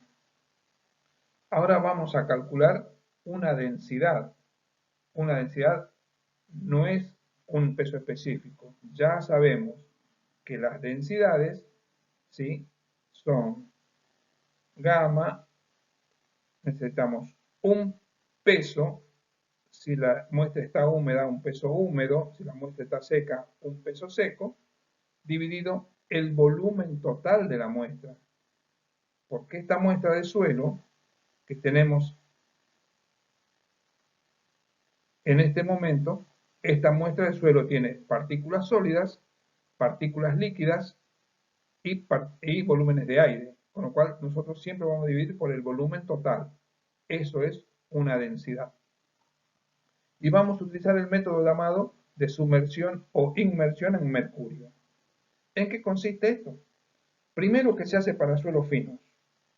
Segundo, para suelos finos que permitan tallar una pequeña muestra de un tamaño de 3-4 centímetros, no más de largo, por más o menos 1 centímetro de espesor. La muestra en general es irregular y la muestra debe permitir que sea trabajable, hacer por lo menos un pequeño trabajo, uno lo manipula cuando está haciendo las determinaciones, por lo tanto no debe estar seca porque si no se desgrana, no debe estar rajada porque si no se quiebra, digamos, debe permitir un cierto manipuleo y tener una cierta forma más o menos que podamos trabajarla. Si bien es irregular, tratamos de que sean alguna forma geométrica, un pequeño cubito, un pequeño prisma, ¿sí?, una forma que sea, que la podamos trabajar. Esta muestra de suelo tiene, en este caso está húmeda y tiene un peso húmedo, ya la hemos pasado por una balanza de precisión y tenemos el peso húmedo, con lo cual esto ya lo tenemos. Lo único que tenemos que definir ahora es el volumen total de la muestra. ¿Qué vamos a hacer? Tenemos un recipiente, ese recipiente está lleno de mercurio, tenemos una tapa de vidrio con unas patitas de plástico que cuando llenamos el recipiente pasamos reiteradamente esta tapita de vidrio para que no quede ningún lugar vacío de mercurio y esté totalmente lleno, el recipiente lleno de mercurio. Luego retiramos la tapita La retiramos y colocamos sobre el mercurio la muestra de suelo a analizar. El mercurio, por tiene una densidad mucho mayor que la muestra del material, obviamente no permite que el material baje y lo sostiene en la superficie. Con lo cual, con esta tapita de vidrio, con estas puntitas, con estos taruguitos que están pegados a esta tapita de vidrio, nosotros lentamente vamos empujando al terroncito de suelo para que quede totalmente introducido en el volumen de mercurio. ¿Sí?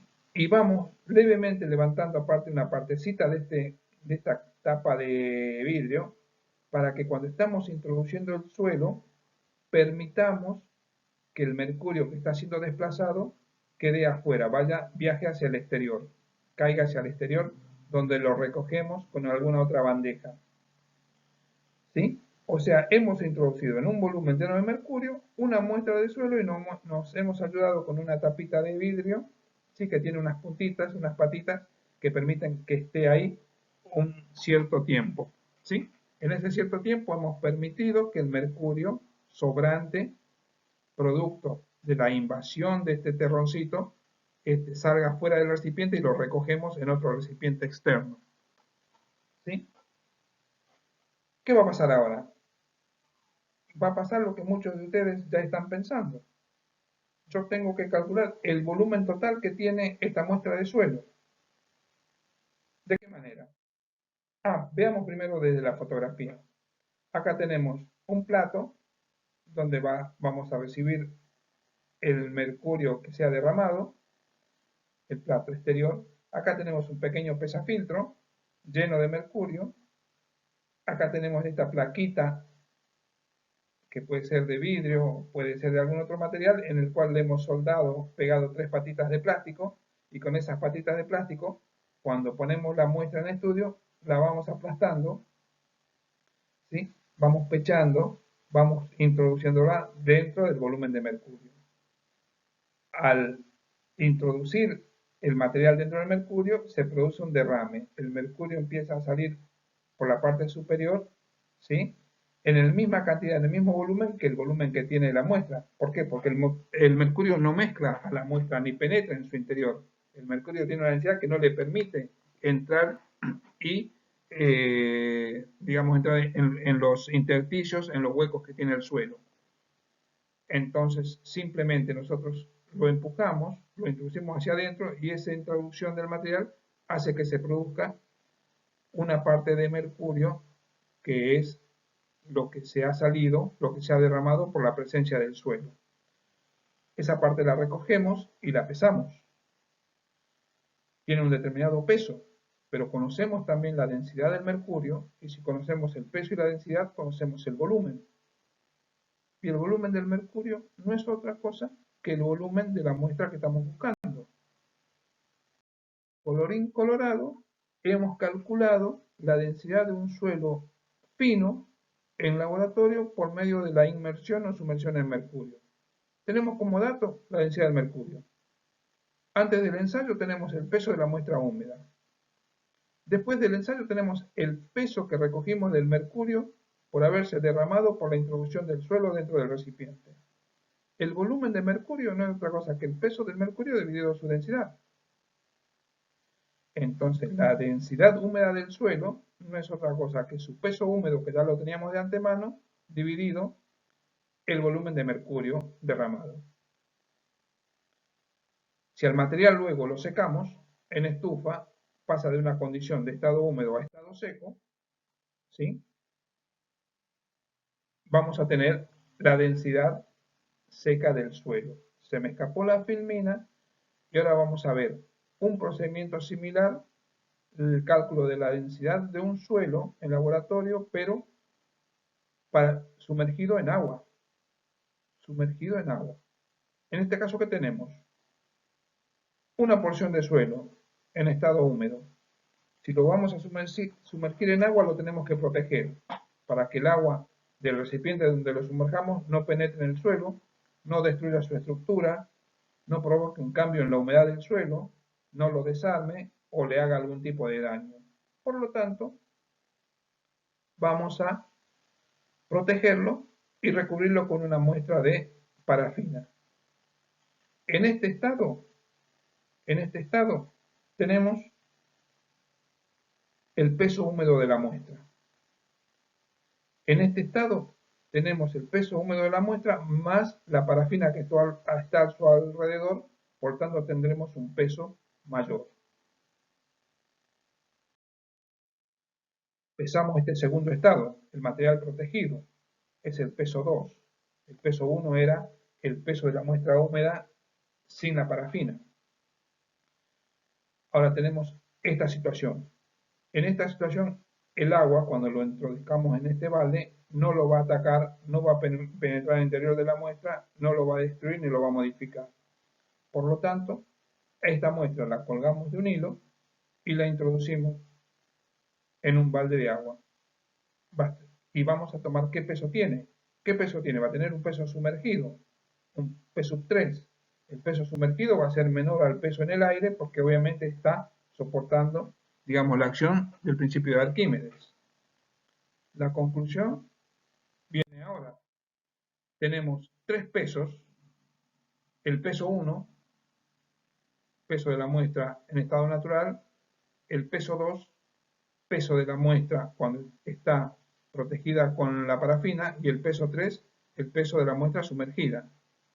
Esos pesos dividido el gamma del agua nos dan un volumen. Y es el volumen que estábamos buscando de la muestra de ese suelo. Si el suelo estaba en una situación de humedad, habremos calculado la densidad húmeda. Si esa densidad húmeda la secamos o la transformamos, si ese peso húmedo después lo secamos y tenemos el peso seco, lo habremos transformado esa densidad húmeda en una densidad seca. El proceso es solamente de pesadas. Solamente de pesadas.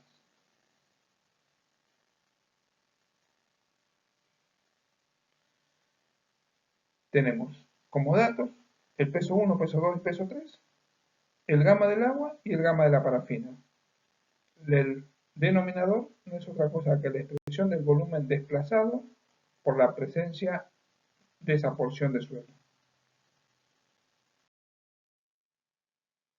Calculemos ahora una densidad de un suelo, pero no en laboratorio, sino en obra, in situ, en una obra donde tenemos que hacer un control, en una obra donde queremos saber qué densidad tiene el suelo natural, en una obra donde estamos haciendo un terraplenamiento y queremos saber si estamos compactando adecuadamente, ¿sí?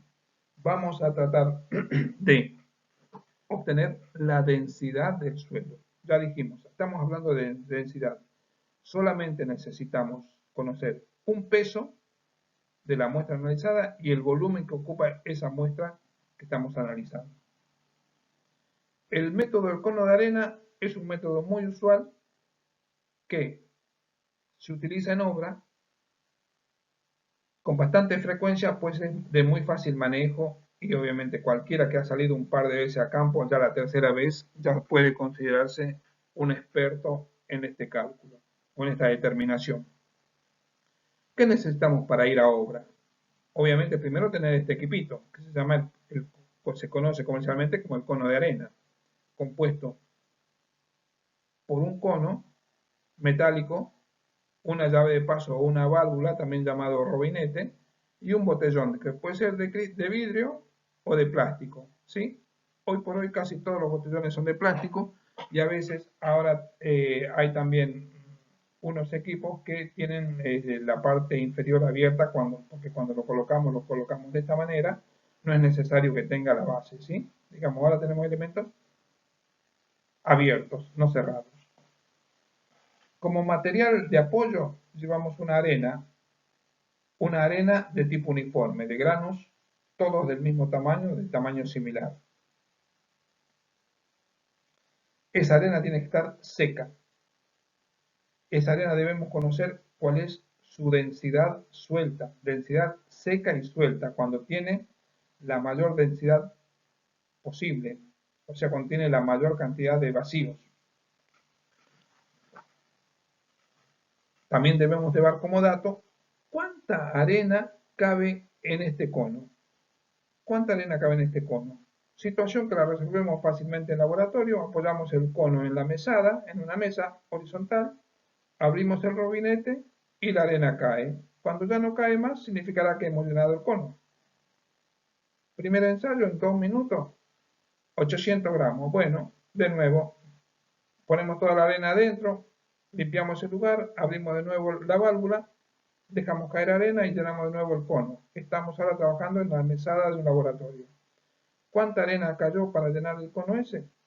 ¿Qué sé yo? 820 gramos. Así sucesivamente tenemos, puede tener varias determinaciones. Con valores muy parecidos, sabemos qué cantidad de arena es necesaria para llenar este cono, que es un dato que necesitamos antes de ir al campo. O sea, al campo vamos con arena mal graduada o uniforme, con un peso inicial bien definido, por ejemplo 3 kilos para cada determinación que hagamos en el campo. Esa arena tiene que estar en estado seco y de esa arena debemos conocer cuál es el gamma D en estado seco, ¿sí? El gamma D en estado seco y suelto de esa arena. Y también debemos conocer qué cantidad de arena es necesaria para llenar este cono. Con esos datos nos vamos al campo, emparejamos el suelo donde vamos a trabajar.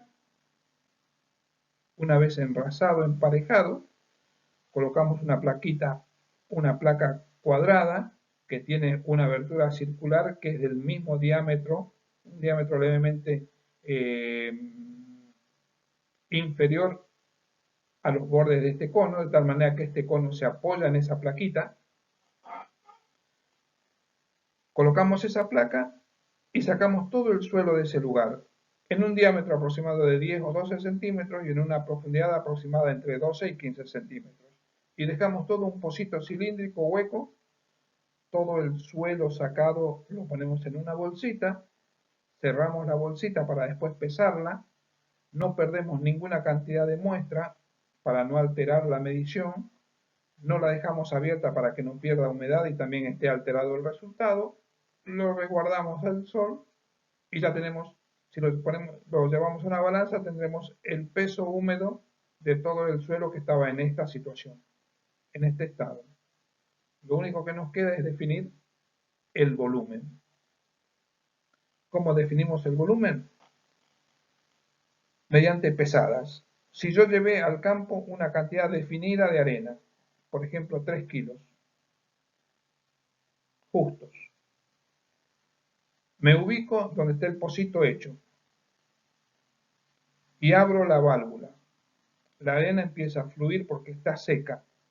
Empieza a fluir, pasa por este pequeño embudito, pasa por la válvula, pasa por el cono y empieza a llenar el agujero, el pozo que hay en la obra, hasta que lo llena. Después sigue cayendo arena, llena el cono este y cuando ya lo llena, ya no cae más arena de acá. Estaba en un nivel, ahora descendió hasta que en un momento acá ya no se mueve más. Significa que la arena no puede pasar, ya ha llenado el pozo y ya ha llenado el cono. En ese momento cerramos esta llave de paso, este robinete. Giramos el equipo, ¿sí? O lo que queda acá adentro lo ponemos en una bolsa y tendremos un peso recuperado. Por ejemplo, 1 kilo de arena. Yo había llevado 3 kilos, yo recuperé 1 kilo. Y yo sé que acá quedó gastado, qué sé yo, 800 gramos, que era lo que yo necesitaba para llenar este cono.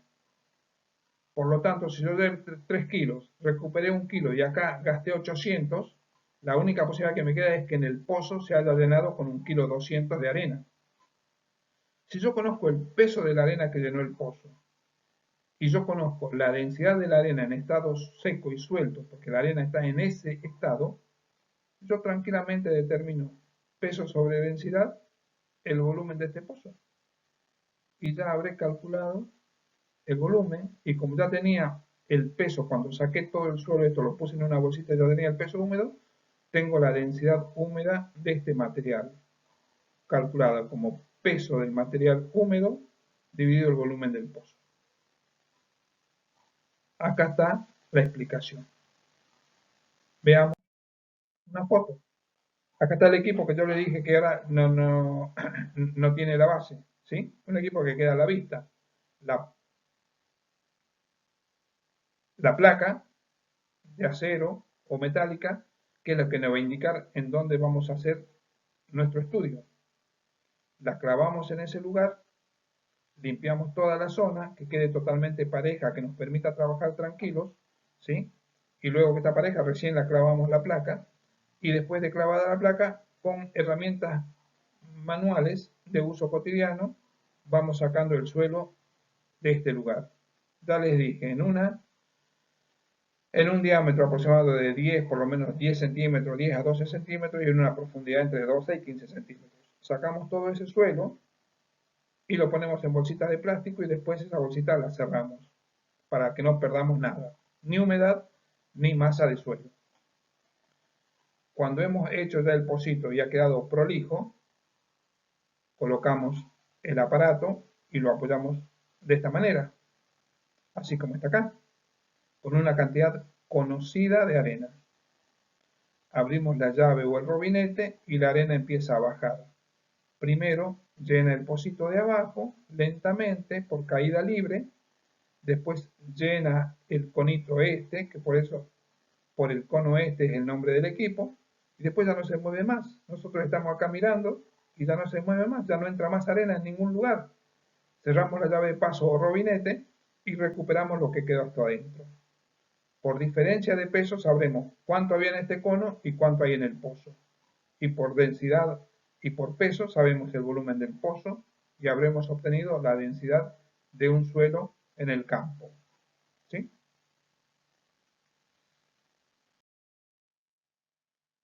Densidad de un suelo también en el campo in situ, pero con otro método, método del anillo de Oroville. La palabra Oroville viene de una presa de materiales sueltos, de un dique, digamos, que se construyó en Estados Unidos, donde todos los métodos de determinación de densidades no daban buen resultado porque se utilizaban materiales granulares de gran tamaño, de varios centímetros, varias pulgadas incluso. Entonces, este método es similar al método del cono de arena, similar, todos los métodos son similares, simplemente que acá vamos a utilizar una placa de acero que tiene aproximadamente 1 metro de ancho por 1 metro de lado, una placa de acero. Vamos a utilizar látex, esta línea rojita es una manta de látex o puede ser algún otro material flexible, resistente y flexible. Vamos a utilizar una regla metálica, puede ser una reglita de aluminio metálica, con con un tornillito al que vamos girando y le ponemos una determinada posición. ¿Qué necesitamos hacer? Primero, vamos a crear una superficie de referencia. O sea, antes de iniciar el ensayo, acomodamos la zona de trabajo, acomodamos la zona de trabajo y colocamos un pequeño aro metálico. Estos dos flejes son el corte de un pequeño aro metálico circular. Sobre ese aro metálico colocamos una manta de látex o un polietileno de gran densidad y resistente y echamos una cierta cantidad de agua. Un volumen de agua B1 o B inicial. Luego de ese B inicial, ¿hasta qué cantidad de agua? La he medido, 5, 8, 10, 12 litros, no sé cuánto, lo suficiente como para que el agua toque la punta de este tornillo que está en una posición fija. ¿Sí? A partir de ahora, dejo inmóvil el tornillo, retiro la regla, retiro el látex y retiro el agua que está acá porque la vuelco a un costado. Acá sigue estando el chapón, con un agujero como de 50 centímetros de diámetro, pero ahora ya está a la vista. Entonces ahora produzco la excavación del suelo en ese diámetro y en una profundidad de 30 a 40 centímetros, de tal manera que extraigo todo el material esto, lo pongo en bolsas y después lo voy a pesar. como lo puse en bolsa y después lo voy a pesar, ya tengo el peso de la muestra húmeda. Y si saco la humedad, tendré el peso de la muestra seca, así que ya no tengo problema de pesos. Ya sé cuánto pesa todo el material que estaba en este agujero, más en estado húmedo y en estado seco. Lo único que tengo que calcular es el volumen de esta figura irregular que ha quedado en el suelo producto de la excavación. Como yo no moví esta placa y no moví tampoco este anillo de acero, que es un círculo que está alrededor, digamos, de la excavación, vuelvo a colocar el látex, este látex rojo, esta línea roja, que es un material muy flexible, ¿sí? Y vuelvo ahora a echar agua. Pero siempre voy midiendo cuánta agua voy echando. ¿Hasta dónde pongo agua? De nuevo hasta que suba el nivel y vuelva a tocar cuando yo coloqué esta regla horizontal con este tornillito hasta que el agua vuelva a tocar la punta del tornillo. O sea, cuando el agua recupere el nivel inicial que yo tenía cuando no había hecho la excavación. Y entonces, ¿cuál es el volumen del pozo? El volumen del pozo no es otra cosa que la cantidad de agua que eché cuando el pozo está hecho, menos la cantidad de agua que eché cuando el pozo no estaba hecho, sea esta parte del gráfico. Como yo fui midiendo el agua por litros, fui midiendo cuánta agua, pasar de litros a centímetros cúbicos no es ninguna ciencia difícil. O sea que ya sé la cantidad de agua y sé el volumen. El peso lo tengo, porque si lo saqué en estado húmedo lo pesé, y si lo sequé tengo el peso seco o el peso húmedo, cualquiera de los dos. Por lo cual también he podido determinar la densidad seca o la densidad húmeda del material que yo estoy trabajando. Veamos alguna foto. La foto es acá, un costado de un camino, la placa de acero que está colocada acá con un hueco interior de aproximadamente 50 centímetros. Este hueco está bordeado por un anillo de acero. Cuando yo coloco el látex, echo el agua en este anillo de acero y después de echar el agua, cruzo una regla que tiene un tornillito cuya punta debe estar tocando en la superficie del agua antes de hacer el agujero, el hoyo. Esta cantidad de agua obviamente que la voy a medir. La placa no la voy a mover. El anillo de acero que está en esta posición tampoco la voy a mover. Solamente voy a sacar el látex y el agua. Cuando hago el pozo, saco toda la muestra del embolso y la peso. ¿Sí? Y vuelvo a colocar el látex. Vuelvo a colocar el látex esta vuelta con el pozo hecho. Coloco la regla en la misma posición de cuando no estaba el pozo hecho, coloco el tornillo en la misma posición cuando no estaba el pozo hecho y lleno de nuevo el pozo. Si vamos a la filmina anterior, vamos a ver que tenemos dos cantidades de agua, cuando no estaba el pozo y cuando sí estaba el pozo. La diferencia de cantidades de agua es el volumen que tiene ese pozo irregular de donde yo saqué la muestra. Como ya tengo el volumen y tengo los pesos de los suelos, ya tengo la densidad. Vamos a terminar esta clase conociendo cómo calculamos la relación de vacíos E cuando tenemos en el estado de máxima relación de vacíos, o sea, cuando la densidad es mínima, y luego, cuando la densidad sea máxima, vamos a tener la relación de vacíos mínima. Calculemos ahora cuál es el gamma D mínimo, o sea, el estado más suelto de este material.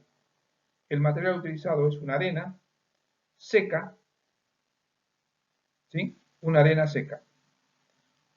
Un cilindro o un molde que conocemos el peso y el volumen.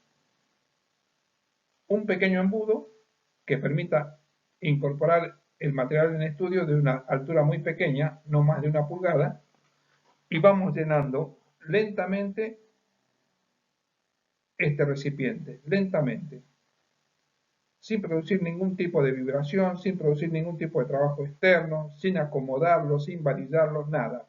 Que el material caiga solamente por su propio peso y se acomode solito, llenando todo el recipiente. De esa manera yo logro tener esta cantidad de material suelto con el recipiente lleno. Con una regla enraso, o sea, quito todo lo que está sobrando y me queda un molde enrasado con el material seco y suelto. El volumen lo conozco porque el volumen es un molde indeformable que ya está predefinido de antemano. Y el peso del material seco y suelto lo conozco porque peso el conjunto, después le resto el peso del molde y tendré el peso seco del suelo. Peso seco sobre volumen no es otra cosa que la densidad seca en su menor expresión, es decir, cuando está totalmente suelto. Solamente los granos se han acomodado por peso propio, nadie trabajó sobre eso. Teniendo el valor del gamma D mínimo, puedo calcular la densidad de la relación de vacíos máxima como la expresión gamma S sobre gamma D menos 1. Nos dio mal este resultado, lo hacemos, dura 10 minutos, 15 minutos, lo hacemos de nuevo, ¿sí? Y así hasta tener un valor confiable o un promedio de todos valores cercanos. Determinación de la relación de vacíos máxima, que es lo mismo que decir de la densidad seca mínima. Veamos la foto. Tengo un molde cilíndrico de peso y volumen conocido. Tengo un collar que se coloca acá arriba del molde para evitar que el suelo se vaya por los costados. Tengo el material a estudiar, tengo un embudo de vidrio o de plástico y tengo una regla. El material a ensayar o a estudiar lo vierto lentamente por el embudo de una altura de caída muy pequeña, no más de 1 pulgada, y voy girando, voy moviendo el embudito de tal manera que vaya llenando todo el recipiente, pero sin hacer ningún trabajo, solamente en el estado más suelto posible, solamente por su propio peso. Cuando yo llené este molde, quito el collar y me queda una pequeña altura sobrante. Con la regla, enraso ese sobrante y lo peso. Como yo conozco el peso del molde, al peso total le descuento el peso del molde y me queda el peso del suelo seco. Y como conozco el volumen del molde, ya he calculado la densidad seca mínima. El molde lo lleno, queda por la presencia del anillo, ha quedado una pequeña sobrante, ese sobrante lo retiro con una regla y cuando ya tengo solamente limpio la base, limpio todo, que no quede, que nada me altere la pesada, lo voy a la balanza. Tengo el peso total. Si al peso total le descuento el peso del molde y la base, me queda el peso del suelo. Como tengo el volumen del molde, ya tengo la densidad seca mínima. De la misma manera, en laboratorio, no de la misma manera. En laboratorio podemos calcular la relación de vacíos mínima, o sea, la densidad máxima. ¿Qué utilizamos como elementos? Una mesa vibradora como la que tenemos en la facultad, ahí en la parte del laboratorio. Un molde metálico conocido y el material granular, ¿sí?, a ensayar. En general, puede haber dos maneras de hacer este ensayo. Una manera es agregándole agua y compactándolo, otra manera es trabajando con el material seco. Desde el punto de vista personal, me ha dado mejores resultados hacer estas determinaciones con el material seco. ¿Sí? O sea, lo ponemos el material en estufa una noche entera y tengo una cantidad suficiente para hacer el ensayo. Utilizo un molde metálico y lo voy haciendo por capas. Si este molde tiene, por ejemplo, tiene 12 centímetros de altura, puedo trabajar en 4 capas, cada una aproximadamente de 3 centímetros. ¿Sí? Coloco una primera capa del suelo ensayado. Le coloco una sobrecarga que según el suelo puede tener 20, 25, 27 kilos. Lo coloco arriba de la capa de suelo y pongo a funcionar la mesa vibradora. La mesa vibradora con la vibración genera el movimiento de las partículas que se acomodan de la mejor manera posible. Las partículas finas se meten dentro de las más gruesas, las medianas se meten dentro de las más gruesas y se va densificando el material. Con este peso, con este sobrepeso, ayuda para que el material quede mucho mejor confinado y compactado. Coloco una segunda capa, hago el mismo proceso. pongo el sobrepeso o la sobrecarga, pongo a funcionar la máquina y de nuevo la máquina vibra, y la sobrecarga vibra en sentido, se mueve en sentido vertical y hay dos tipos de movimientos que van acomodando de nuevo todas las partículas. Coloco una tercera capa y una cuarta capa. En el último coloco un collar, que siempre los moldes tienen un collar para que siempre haya una parte sobrante. ¿Sí? Hecha la última capa, provocamos el desborde de lo que sobra del material y pesamos el molde completo. Como el molde ya tiene un peso conocido, al peso total le descontamos el peso del molde y tengo el peso del material, solamente el material. Dividido por el volumen que ya es conocido, tengo la densidad seca máxima de ese material. Con la densidad seca máxima puedo calcular la relación de vacíos mínima, porque lo único que necesito para la densidad es el peso seco, que es lo que está todo acá adentro, y el volumen, que ya lo conozco porque el molde es conocido. En este caso tenemos una pequeña plaquita vibratoria portátil, ¿sí? Que tiene un motor y uno excéntrico, y también tenemos un molde de volumen y de peso conocido, el material a ensayar y los pesos estandarizados o normalizados para el ensayo. Ponemos una capa de suelo, ponemos la sobrecarga y hacemos funcionar la máquina. Hacemos una segunda capa, una tercera capa, una cuarta capa. Cuando hicimos la cuarta capa, enrasamos el molde con el material, lo pesamos y hacemos el cálculo correspondiente. Así de esa manera hemos explicado varios ensayos que son cotidianos, que son rutinarios en un laboratorio y que nos permiten calcular las relaciones que hemos dado desde el punto de vista teórico en esta clase.